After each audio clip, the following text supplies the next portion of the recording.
ഇന്ന് നിങ്ങളോട് എനിക്ക് പറയാനുള്ളത് പരുന്തിന്റെ കഥയാണ്.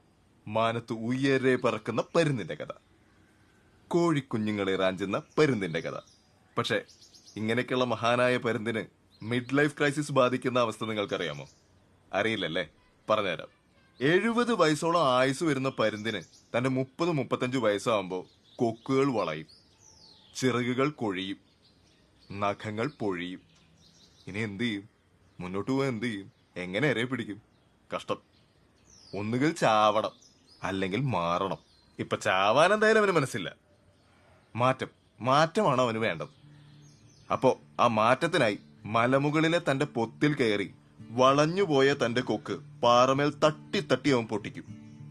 നഖങ്ങൾ പിഴുതുകളയും, ചിറകുകൾ പിഴുതുകളയും. ഒന്ന് ആലോചിച്ച് നോക്കൂ, എത്ര പെയിൻഫുൾ ആണത്. പക്ഷെ അവന് തിരിച്ചു വന്നല്ലേ പറ്റൂ. അങ്ങനെ കാത്തിരുന്ന് 150ഓളം ദിവസങ്ങൾ കഴിയുമ്പോ പുതിയ ചിറകുകൾ മുളയ്ക്കും, പുതിയ കൊക്ക് വരും, പുതിയ നഖങ്ങൾ വരും. ഇതെല്ലാമായിട്ട് ആ പൊത്തിൽ നിന്ന് അവന്റെ ഒരു വരവുണ്ട്, ഒരു സൂപ്പർ ഹീറോയെ പോലെ. ഇനി അവൻ പറക്കും. പറക്കട്ടെ ഇങ്ങട്, പറക്ക്. എടോ, നമ്മളൊക്കെ ഈ മിഡ് ലൈഫ് ക്രൈസിസ് ബാധിച്ച പരുന്തിനെ പോലെ എടോ പറക്ക്. ഇനി എന്തിനാണ് സംശയിക്കണം? പറക്കട്ടെ ഇങ്ങട്, ഉയരട്ടെ ഇങ്ങട്, പൊങ്ങട്ടെ ഇങ്ങട്. അങ്ങനെ സൂപ്പർ. ഓക്കെ.